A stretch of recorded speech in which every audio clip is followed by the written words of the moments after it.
Hey there, this is Joseph Koenig. Today I am with Fran Wolf. Fran is a teacher, a healer, a shaman, someone I am very fortunate to have as a friend and an ally. She's a guide, a spiritual guide. She does events and ceremonies to bring balance and clarity. She does journeys and travels to sacred places all over the world. Today we have a bit of an interview with her just to sort of check in to see what's going on, at least at this point in time. So, Fran, are you there? I'm here. Yeah.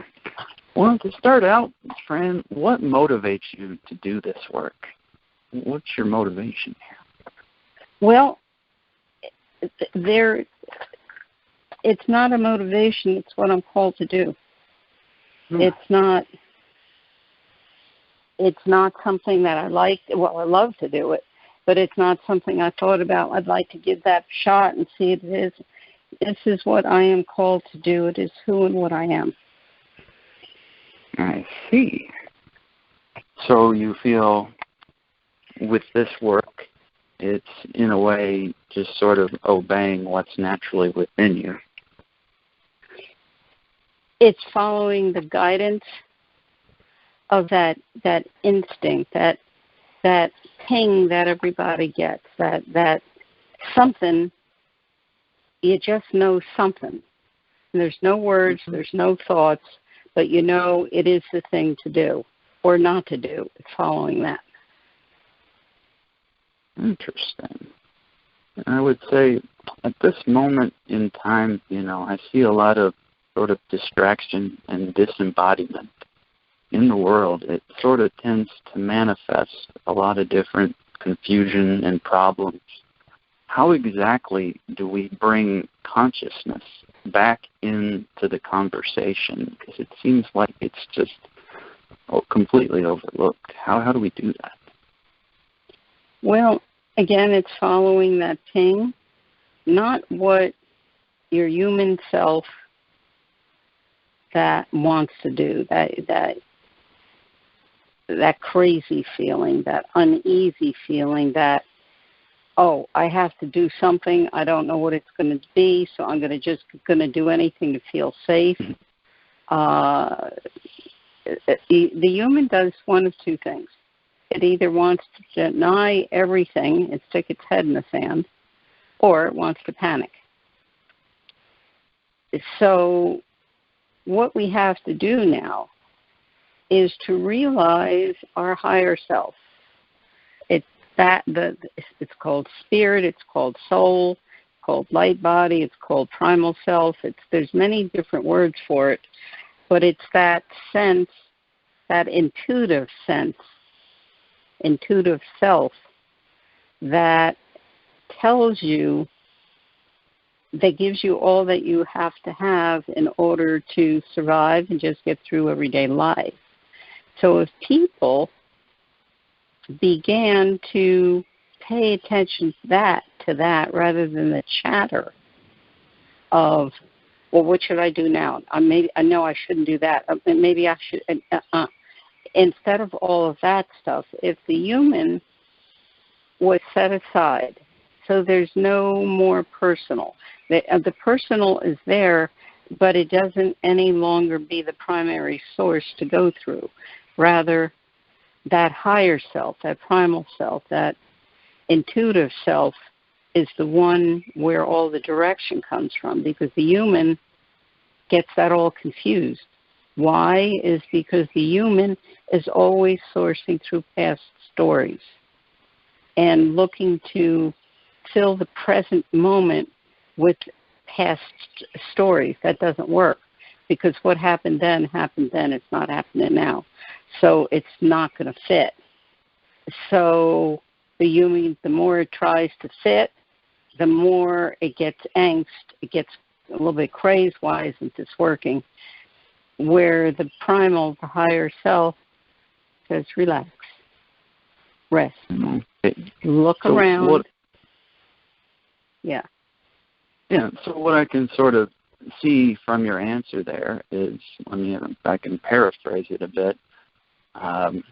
bringing consciousness back into the conversation. It's a matter of acknowledging the intuition as the source of where to engage from, in part. And the other part is a matter of raising the energetics so that, that's even apparent, that's even perceptive, that's even there. Is that accurate to some degree, you think? It is accurate. People want to dismiss that intuitive ping. Oh, it's because I didn't get enough sleep, or I slept too much, or I had too much coffee, or I didn't. And they want to ignore that. Why? Is because the human, that's unfamiliar. To just go ahead and it's okay, so it brings up the question. What is the difference between the human impulsiveness and the primal intuition? What's the difference between that? And that's an important to realize that the human is going to act out of impulse based on some kind of fear, realized or not. Primal is going to go through the intuition, which simply tells it this is what is here, this is what is not. This is what to do, this is what not to do. Definitely sounds like a big learning process to undertake. I can tell that from my own experience. Yeah, it can be. And ancient cultures had rituals and ceremonies for healing and balance between those that participated and nature itself. What was the purpose? What is the purpose of these ceremonies? Well, you said part of it is to continue to bring balance and to keep it intact. To always give deep, humbled respect to, some would call them higher powers, the gods, the goddesses, the deities. Again, that's all each person's way of looking at that. But it was all done in respect, and yes, it was done in an offering. It could be for good crops. It could be for fertility. It could be for the seasons to be good. It could be many different reasons why the ancients did that. And to take that now, that's why we still do that. We still, when we are in sacred ceremony, that's exactly present now. That's exactly the reasons why we do it. And it is for healing, not only for each person's healing, but the healing of all, including the earth herself. So, in a sense, the ceremonies and rituals are a sort of reciprocity to sort of hold the balance of the natural world, or more or less keep it clear from obstruction, if that's, a way of putting it. Yes. This may help to bring a better understanding to this. If one is weaving a cloth and isn't paying attention to what he or she is weaving, whatever that initial design was to be can get all tangled up. But if one is paying attention to what he or she is weaving, that design is going to keep going in an intact state as it is meant to be, as it was originally meant to be. So, it's like that. All right. It's never taken for granted, anything. All right. And when I sort of, look to what is sort of needed today in the world, sort of what comes to mind in what is needed, I see conscious knowledge and conscious leadership. And in your definition, what is conscious knowledge and what is conscious leadership? The key word there is conscious, is to be completely awake and aware of oneself and mindful of oneself and everything around a person, not just involved with what best serves that one person alone. That's what consciousness really is being mindful of oneself and how that your own thoughts, words, actions do in fact affect everything. So by being mindful, you're being responsible so that you're not causing ripples that will cause it will cause troubles. That's what consciousness is. Whether it be leadership or whatever, that's what consciousness is. Sort of awareness that's able to transcend the sort of physical self and physical body and all that, to be able to perceive and engage through a higher form of guidance. That's sort of what I see. Yeah.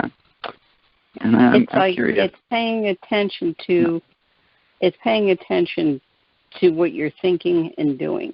It's not, oh, I shouldn't have done that. I knew I shouldn't have done that, and I did that.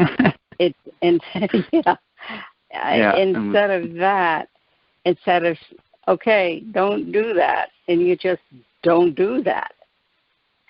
Yeah, and watching yourself do it as it happens, and while you're telling yourself not to do it. That's a pretty good sign to pay attention to.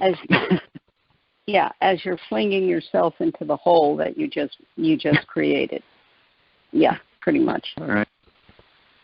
And with the changes that have so far occurred in this year, even 2020, what do you feel is trying to be communicated through nature? If nature had a voice and it was trying to tell us something through, events and things happening, what do you think nature would say? Well, nature does have a voice, and she's been talking real loud for a long time now. Fair enough.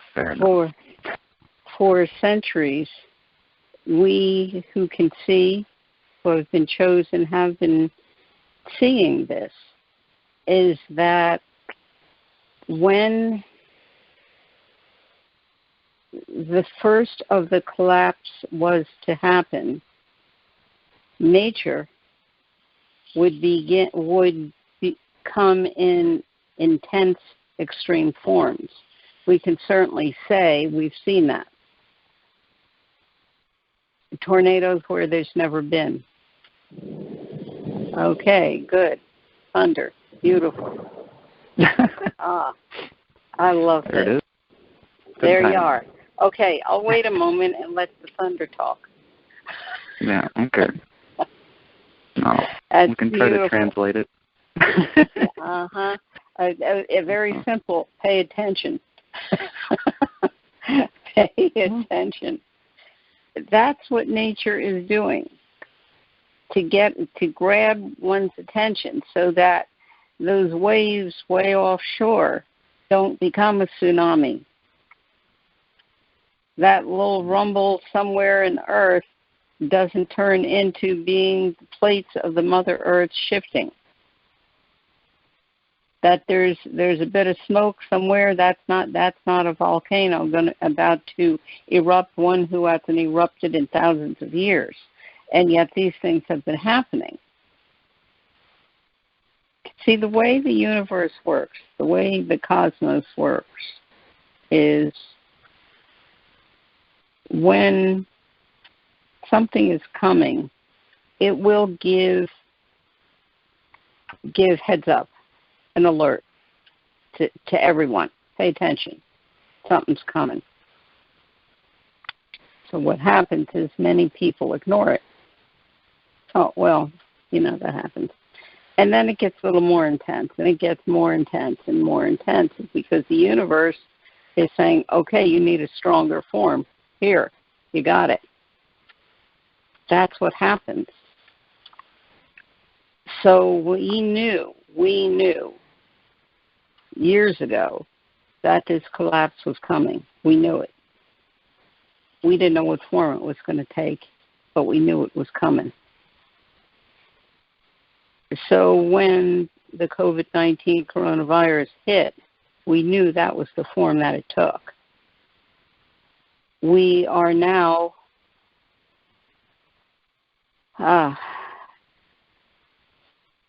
in the beginnings of the next part, of the next one. So now we have to work even more to not be that it doesn't have to be such a destructive form. Yeah. So you would say, or I would say, that nature is about bringing about a self-awareness that is, attempting us to remind us sort of our own creations so we can make a better choice, possibly? Well, nature is really just, it's the wake-up call. Yeah. Go beyond yourself, folks. Go beyond what's safe and comfortable for you. That. Yeah. And with the beginnings of deeper knowledge,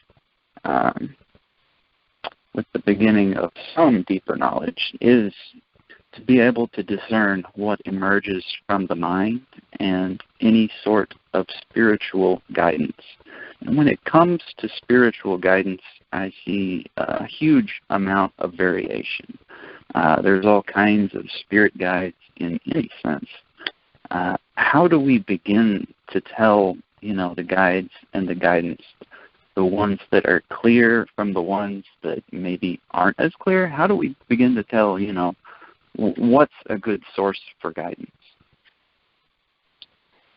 Well, if a person gets a feeling or a thought about something to do or say or not do or say a thing, and it feels clear, there's no chatter around it, there's no weight in it, it just feels real clear. Yeah, go do that thing. Or no, don't. That's your higher self.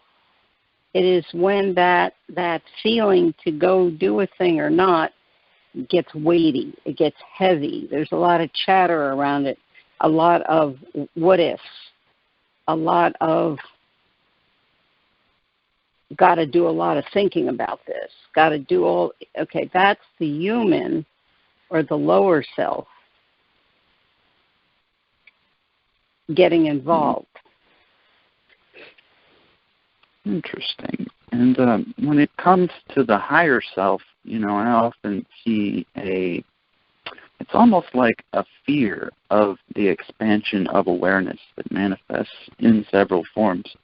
What do you feel fear of the expansion of awareness is really about? It's change. Human doesn't like change. Yeah. The human wants everything. The human wants everything to stay the way it always was, because it knows that it's safe, it knows how to deal with it. Even if it doesn't like it, it knows how to deal with that.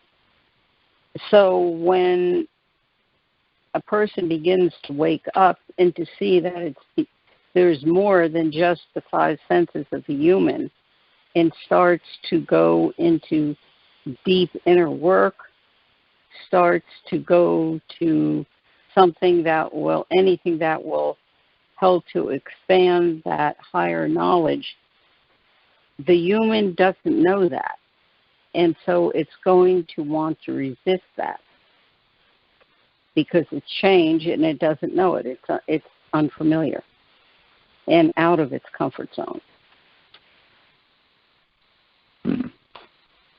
I know now that there is a sort of deeper and higher level of consciousness, and I know that it's here already now.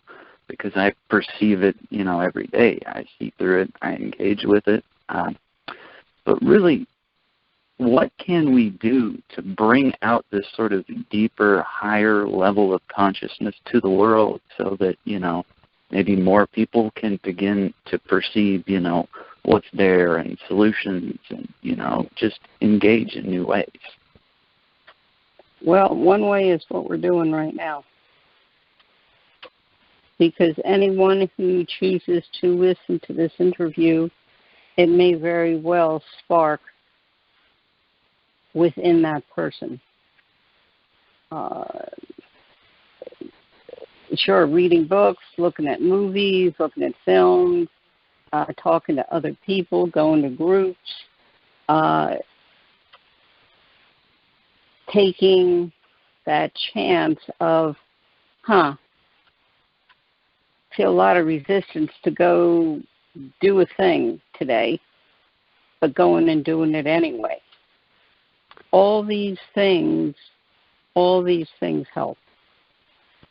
So it's like a call of synchronicity that sort of comes and following that, and it sort of opens doors in a way then? It can, and that's where the human is very likely going to resist. I'm not opening that door. I don't know what's out there. Yeah, right. There's got terrible things out there. I'm not going out there. I don't know what's out there. And that's where the higher self, the primal, who we call the primal self, steps in and says, I got this, we're going. And go do it anyway. And when it comes to, the human family, are there really sides to anything? Or is sort of reality more or less a reflection of groups that tend to project at what they disowned? Is that a part of it, or, is that what shadow work is about these sort of disowned aspects of self? Or, I don't know if that was as clear as it could have been. It can be about groups. No. If there's groups, if there are people who gather with an intent, whatever they're doing, and they do it on a regular basis, that intent is certainly going to affect the energetic itself. Whatever their intent is.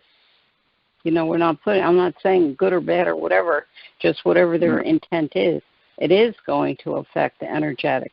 And that is also for each individual person. Keep thinking and doing and being in a certain way, that does. Shadows, if we're speaking of shadows within a person, we're talking about unfinished business. Something that got tangled. Something that got buried. Doesn't mean it's good or bad, it just means that. And it's through deep ceremony, it's through healings, through higher work, higher sacred work, that those shadows are brought up into the light so that the shadow is gone and they are pure light. Interesting. And when you look to what is, to what has been, and what can be, to you, what exactly does the next level of human evolution look like? If there's a higher level of consciousness in the world leading it, what does that look like? Well, no one can predict the future because the future is not written. The possibility of a world filled with people of higher consciousness, sure, that's a very strong possibility. It's already written but not made manifest. See, if you can understand, when I say the future is not written, yet it is written, that is to understand that all the possibilities have been created. but they have not been brought into physical form. So that is why we say the future is not written, because it hasn't been manifested. In order for to be living in a world filled with people of higher consciousness, it takes a lot of work. It would take a lot of work.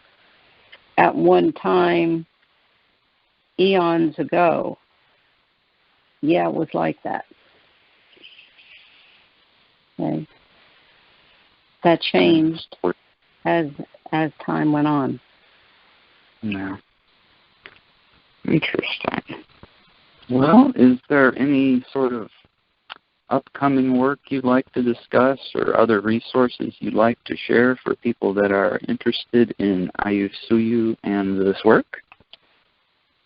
Well, because of the global pandemic, we can't set any dates yet, but we do have journeys to Peru already set, just waiting for everything to open up to put dates into them. We have workshops to help people from doing their inner work, their own cleanup, to all the way up into deep, deep work of actually working with the energetics.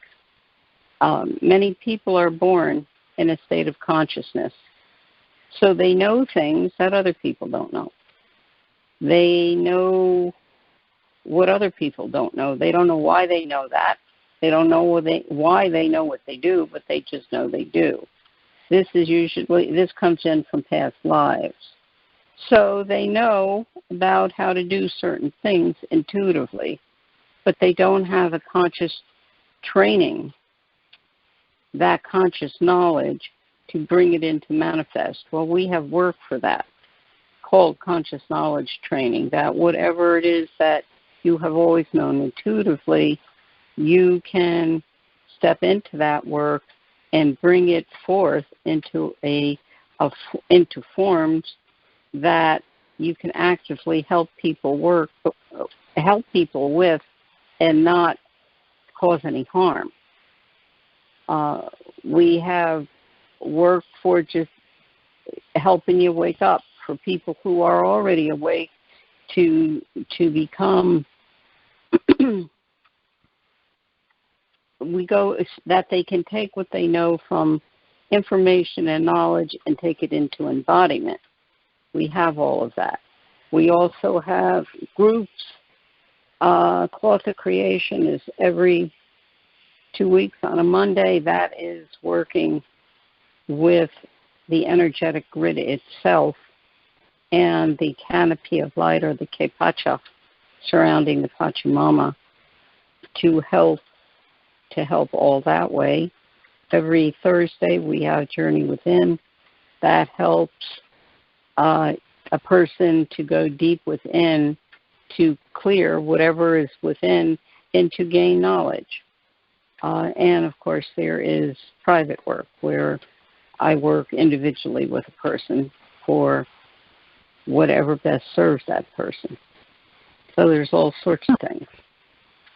All right. Well, I can definitely include links to, the Cloth of Creation and Journey Within. Is your book still available at this moment? Yes and no. Yeah, they're not printing anymore, or no? Oh, well, that's really my fault. Yeah. Because I just have not ordered more. See. And I suppose I will be doing that. Well, the name of that book is Through the Eyes of Jaguar. Hopefully it will be available again, because it's a great little book. I like it. Okay. Yes. Oh, I was just wondering about the website. When do you think the new website will be up? Oh, yeah.